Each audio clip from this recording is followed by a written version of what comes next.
各位朋友，大家好，我係多倫多嘅全職地產經紀 Brian Chow。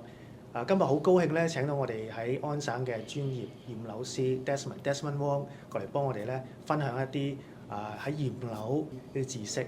咁Desmond 嚟介紹一下佢自己先啦。係啦，咁我本身係註冊建築師同埋註冊驗樓師嘅，咁就咁其實喺呢兩行嘅年資，我諗我今年都踏入第25年㗎啦嘅，所以基本上過去如果計一年3、4、8間嘅話，都我諗幾千間都5、6千間都已經打上都應該差唔多啦，所以喺呢行裏邊我都做咗一段時間啦，咁情況係啦。好唔該晒。其實大家都可能想知道，究竟我哋專業驗樓嘅過程有啲咩步驟嘅咧？究竟係驗啲乜嘢咧？同埋大家譬如話花幾多時間啊？大概費用係點樣咧？Desmond？嗱，基本上我哋驗樓裏邊分開由外邊到裏邊嘅情況出現咗，跟住咩意思咧？就話我哋基本上由個外牆上，我哋先睇呢個外牆上佢有咩裂痕出現咗啦。譬如話地基上啊，或者外牆上有咩裂痕出現咗。其實好多個屋裏邊咧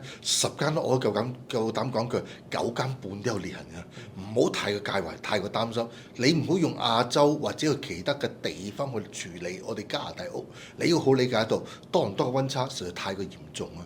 喺冬天嘅時間零下3、5度，夏天嘅時間要升到上零上3、5度喎，70個温差就令到爛縮裂脹就爆裂。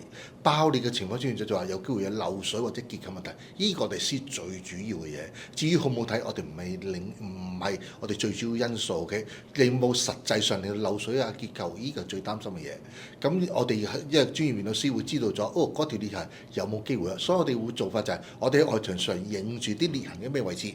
再入翻屋裏邊睇睇有冇漏水，譬如話個 basement 有裂痕咧，我哋要擰翻住個位置落翻去 basement 裏邊睇睇有冇漏水嘅情況出現咗啊！我哋會如果真係有裂痕話齋，佢有啲去裝修 basement，我哋亦都會幫你用啲紅外線啊去照一照佢，或者用啲叫 moisture detector 去試一試嗰個位置有冇漏水嘅情況出現咗。所有應該持牌嘅驗樓師應該都有呢啲咁嘅儀器出現咗㗎啦。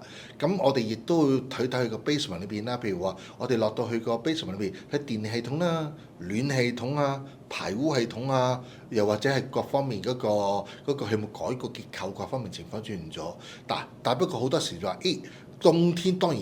冬天就可能有啲我哋會有啲限制啦，譬如話個屋頂佢裏邊係積咗雪嘅，咁我哋當然就話冚晒雪，我哋都冇可能用人手清得到噶，咁我哋只有就話我哋估佢啦。個情況就話，我哋可能要從啲買家身上屋頂用咗幾耐，咁我哋通常以15年一個基準嚟計數，仲有幾耐時間估佢。但不如當然，如果你話好天嘅時間，我哋當然一定會同佢影屋頂相。屋頂相你會睇得到好清楚，有冇吹咗 shingle 啊？你當啲照片放大咗，個情況如何？嗰啲基本上你喺報告裏邊你都睇到好清楚。如果以一個驗樓師裏邊咧，佢話俾你聽，仲有5年啦、10年啦。即係你知道咗，幾時做呢樣嘢出現咗啦？咁入翻去 basement 裏邊啦，同埋冬天嘅時間有樣嘢就係話冷氣機，因為冷氣機冬天嘅時間咧，你要理解到已經部機結咗冰啊！我哋如果仲開嘅話，好似用啲冰塊將佢係咁打嘅話齋，變咗情況就係有機會個冷氣機個裂。會製成個裂痕出現咗，會令到 condenser 裂咧，會構成嗰個維修性好大，過千蚊甚至幾千蚊嘅情況出現咗。所以我哋基本上冬天我哋試唔到冷氣機，亦都話秋天我哋可唔可以試啊？秋天又都有少少難度啦。如果温度太過低嘅話，我話譬如得個10零度啊，我哋情侶話開住個冷氣機，我都唔知抽外邊凍風定自己製冷，變咗嘅情況就係。我哋都好難試得到實際嘅功用，不過都試得到喐唔喐嘅。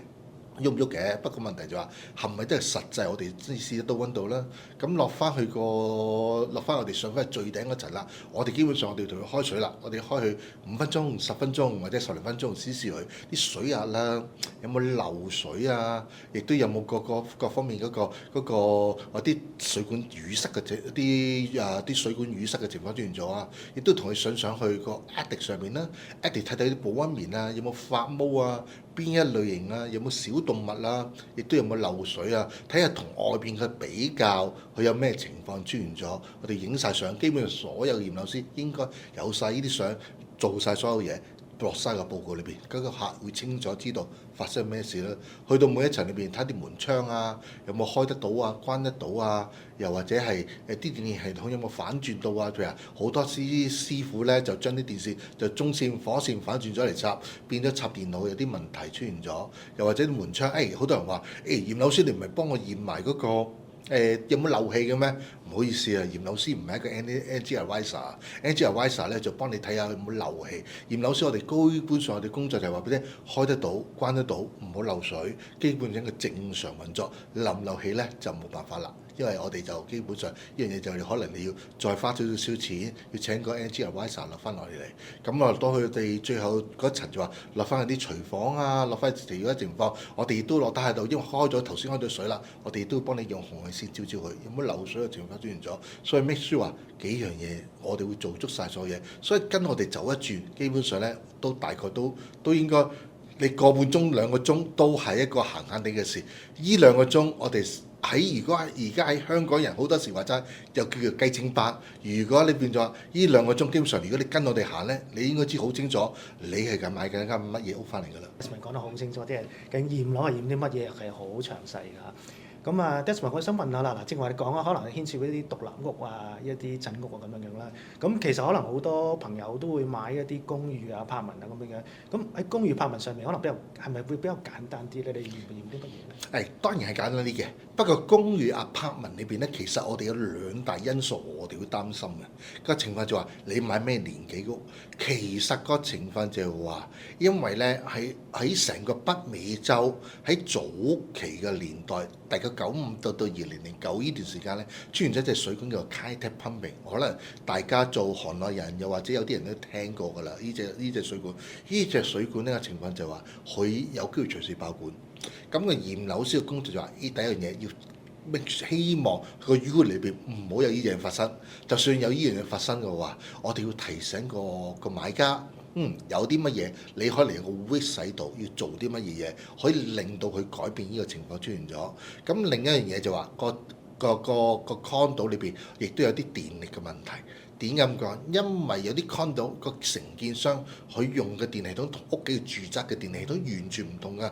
咁我哋好簡單講一句就話，我哋屋企嘅電力系統普通嘅插頭係120伏，咁個大嘅插頭係240伏，咁即係爐頭同乾衣機嗰啲係240伏。但不過喺 condo 裏邊咧，可能出現咗問題就話，佢插頭係普通係120伏，但不過佢插頭係208伏，變咗一個情況就話，當你買個乾衣機或者爐頭翻嚟話，咦插咗落去好似有啲唔妥喎，咩意思啊？譬如話我買隻乾衣機出嚟，部乾衣機 set 轉，點解唔夠熱嘅？因為行緊我哋叫 three phase system 啊，嗰個中文叫三相嘅狀態轉咗喺個電力系統，所以我哋一定要提醒翻嗰個買家，當你第時換呢啲產品要做呢啲嘢，咁我哋要知道咗佢係第時佢哋要點樣去處理買翻嚟。如果咪就話可能會費事失事啊，或者佢哋嘅選擇會少咗啊，貴咗好多嘢出嚟咯。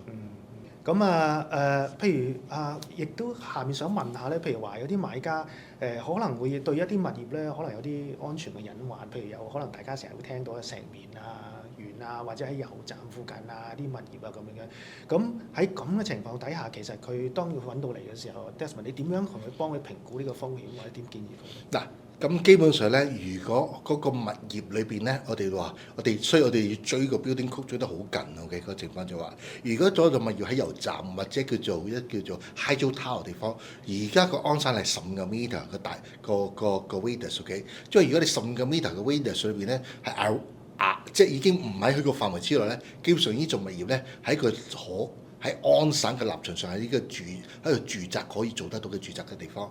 當然你話你心理上得唔得？咁你就自己個人去選擇啦。個情況出現咗，咁第一樣嘢我哋叫呢啲咁嘅情況啦。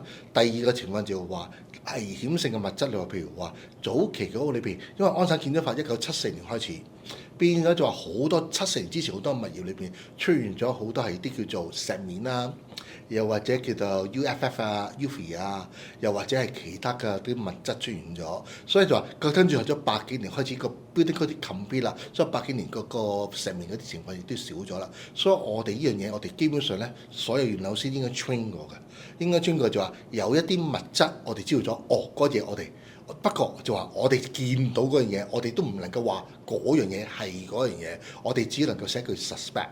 我哋懷疑呢樣嘢，佢就可能要佢嗰個業主又或者個買家就可能要抽啲樣本攞去做化驗啦。咁就發現咗，又或者係早期一啲嘅油漆係有鉛嘅出現咗啦。嗰啲嘢，譬如我哋望落去啲漆已經知道咗有啲嘢咁嘅情況出現咗啦。又或者好多人就話睇過一啲報章就話我哋個跟當邊有 radon gas 啊。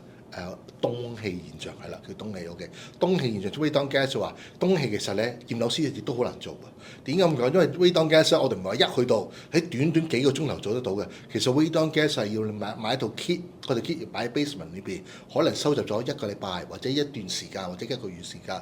嗰個 radon kit 你先知道咗佢氡氣嗰個平均值係幾多，跟住你先至可以知道到呢樣嘢。所以就話呢樣嘢基本上驗樓我哋基本包唔到，亦都又話會唔會有啲白蟻嘅情況之下？嗱，我哋就話我哋唔係 termite inspector，我哋唔知。不過基本上一個驗樓師應該係 train 過，知道咗 termite 係大概點樣情況出現咗。譬如話我哋知道咗個區份喺邊度，單邊啲區份咧係啲高危嘅敗區啦。咁我哋就話一去到呢個位，當我哋見到可能我哋叫做有啲 termite tunnel 出現咗，又或者係啲 termite 嗰啲咁嘅情況出現咗。我哋呢樣嘢就可能就話你就可能要揾多個 termite 嘅個 inspector 翻嚟，或者要做一個 termite 嘅 treatment，對你呢座物業可能有啲保障啊，各方面嘅情況出現咗，就可能會好少少啦。咁就係咯，基本上就同埋就發毛亦都係一個我哋好常見聽得到嘅嘢。至於我哋基本上嗱，我哋驗樓師基本上所有驗樓都係我哋 visual 上話，我哋見得到，我哋同你做得到。不過嗱，我哋見唔到，唔係做唔到，而係好難咯。我就話發毛係一個最難處理嘅嘢，咩意思啊？你知道咗，譬如一塊齋鍋，我表面上睇落冇問題嘅，但不過原來後邊嗰塊板已經後邊發咗毛，你要理解到。裝修師傅就幫你劏開塊板反轉嚟睇啫，驗樓師唔能夠透視眼睇得到後邊噶嘛，情況出現咗。不過我哋知道咗嗰間有冇流水，嗰間個濕度高唔高嘅情況出現咗，咁就可能依間屋裏邊嗰個你可能要加翻啲抽濕機啊，又或者有啲嘢你可能要移走去嘅情況出現咗，就變咗有啲嘢我哋可以早提少少個買家，你留意住呢方面嘅情況咯。咁啊，聽咗其實 Desmond 解釋咗好多啦，其實大家都聽清楚啦。其實驗樓嘅過程係非常重要嘅。咁但係咧 Desmond 咁啊，其實我諗坊間咧有啲迷思嘅嚇，好多觀眾咧可能會覺得，我二手樓就要驗啫，可能我今日買個新嘅樓花 Pecon 新落成嘅新交付嘅，或者我正話所講啦，我啲 condo 好新嘅啲柏文，唔使啦，我即係慳咗佢啦咁樣樣。咁其實呢個諗法係咪妥當嘅咧？其實？如果你覺得你搏得過嘅，你咪做咯。咁點解會咁講句呢？今時今日啲樓價太貴，第一樣嘢，同埋你要好理解好多個 contractor 好多個建築商，其實佢有啲嘢係為咗慳成本，又或者要做我哋成日話有啲叫做掩眼法嘅情況出現咗，去做得啱唔啱？有啲嘢你可唔可以令到你最大權益爭取到你最大嘅利益？咁好簡單一樣嘢就啱我就上個禮拜我都做咗一間叫 PDI 嘅情況出現咗，佢做完啲 PDI 之後，因為咁講嗱，好多人話我 PDI 我可唔可以請個驗樓師一齊同我做？嗱，呢樣嘢好睇標打啦，有啲標打係可以俾你帶埋個驗樓師一齊同你收樓嘅，有啲標打係唔可以嘅，所以唔該你去請或者去問我哋之前，你問清楚標打，我可唔可以帶個驗樓師一齊同你收樓？點解啲標打唔想你帶埋個驗樓師去啊？我哋去到有少少擺明係捉佢問題㗎，變咗嘅情況就係有啲標打係，譬如話你知道 PDI 個 inspector 唔係學似我哋個 training 啊，佢哋可能係做啲好 cosmetic 嘅嘢。當我哋一啲個曲問題令到有啲尷尬或者有啲情況，佢哋唔想有任何事發生，所以佢唔中意我哋帶一啲驗樓師過去，有少少。唔好叫 challenge 啊，有少叫做令到佢哋增加條麻煩情況出現咗。咁第二樣嘢話，我 PDI 唔能夠做喎，咁我需唔需要再做一次驗樓啦？嗱，睇你自己啦。咁因為好多驗樓呢邊好多個新屋裏邊咧，佢基本上間屋都未曾完成啊，佢已經幫你做咗 closing 啦，好多嘅嘢已經做得做。咁我哋驗樓個做法就話，雖然我哋唔係同你做好多個 cosmetic 嘢，cosmetic 就話，我睇嘅嘢同你睇個係真係有啲唔同㗎。我睇個嘢同即係變咗就話，我 cosmetic 留翻俾你自己。咁就話我哋同佢實體實質嘅嘢，同埋教你啲方法。咩教你方法就話，當你去到同嗰個情況就話，呢啲嘢其實你可以寫落去。點寫咗落去？我哋亦都有啲方法。我其實我做咗咁多年，已經做咗一啲pre-work 咗一啲嘢，就係你 copy and paste 抄咗落去，等你寫落去方便你。我啲英文唔係好好，你咪抄落去寫落去咯。我有成幾百條問題，咁呢幾百個已經example過往嘅歷史嘅意見，咪抄落去嘅情況出現咗咯。呢啲係教你點寫嘅。第二樣嘢就係當你處理咗一啲問題就話，我哋會解釋俾你聽，1年啦、30日啦。2年啊、7年嗰個 warranty 嘅分別，你知道咗有啲咩追住嘢，同埋當你寫呢啲咁嘅嘢落去，你同個標打去傾，或者去點樣同個 tenant 去 deal with，我哋要教啲嘅程序，令到你可以令到你有最大嘅權益，或者係令到標打知道咗你係一個唔係一個好惹火嘅人 OK， 變咗就有啲方法可以令到標打不如我早啲幫佢搞掂咗，算數吧啦。有啲嘢即係我哋其實有啲少少嘅 trick 可以幫得到你做呢啲嘅嘢嘅咯。好，咁大家啦，觀眾聽到啦聽到 Desmond 分享啦，即係希望大家喺買賣嘅過程中咧，盡量唔好話真係即係跳過咗呢一步真係要揾啲專業驗樓師嚟幫手好啦，咁當然啦，我哋每一個買家想喺揾驗樓師買賣嘅時候咧，當然想話一次過驗樓成功冇事啦咁樣。咁有時真係冇辦法啦，即係驗咗翻嚟之後，有啲問題喎咁樣。喺咁嘅，如果真係出現咁嘅情況嘅時候，係咪 Desmond 就係即係呢個譬如假設係二手樓咧，係咪呢個二手樓就唔可以再繼續嘅咧？即係唔可以買埋落去咧？通常你哋會點樣合作？譬如有時我哋兩個行業驗樓師同地產中介都會好合作得好緊密。咁個過程係點樣嘅咧？其實真係唔係每一次驗樓咧都成功。其實我對啲同行裏邊咧，我都有少少內疚㗎，因為個問題就話間屋真係有啲嘢出現咗，嗰啲整料係幾時整得到？不過係可能因為價錢問題，譬如話你個屋頂發咗毛，個角仔發咗毛，咁個屋頂可能做你3幾千蚊，甚至過萬蚊，亦都唔奇。個情況出現咗，變咗情況就話，至於個買家就話個買家同個賣家點樣去傾，就當然留翻俾你啦。傾唔傾得成，我哋就真係冇辦法再處理，變咗就可能令到個 deal 會 cancel 咗嘅。咁個情況出現咗，咁就話我哋基本上如果我哋發現咗有啲問題，我哋會話呢樣嘢嘅修補係有幾困難，個價錢有幾多，至於佢點去至於個工作，我哋基本上即係我哋成日講句，其實驗樓師係一個好簡單嘅一個家庭醫生。個家庭醫生話俾你聽大概點樣，即係可以講解俾你聽大概程序做啲乜嘢。至於佢做嗰一刻，就可能留翻個專業，譬如話整發毛嘅或者整電嘅嗰個人去決定點樣去處理。至於個價錢，我哋只能夠大概價錢啦，因為我成日同講。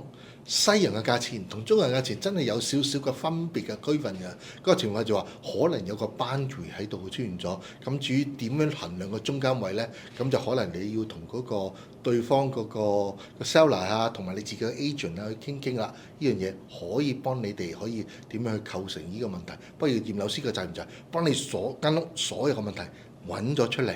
跟住就好嘅講俾你聽，壞嘅亦都講俾你聽，等你多一個參考，等你知道咗你哋買咗間係咩物業翻嚟，令到你呢幾年裏邊你有咩要處理又或者點樣保養間屋。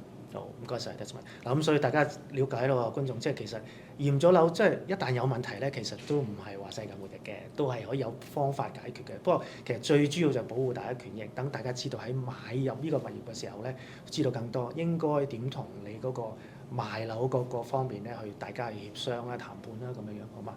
好啦，咁今日咧再次好多謝晒 Desmond 同我哋分享咗咁多，哇，好犀利嘅知識即係我諗大家都感受到咧 Desmond 過往嗰20幾年，好似同佢一齊經歷咗驗好多間屋咁樣。咁希望大家今日就睇完呢個有更多嘅得着啦，同埋最緊要就係話，如果你第日再有買賣房屋嘅時候，如果想翻專業嘅驗樓師，你亦都可以揾 Desmond 幫手，好嘛？咁今日嘅時間唔該晒大家，OK，拜拜。拜拜。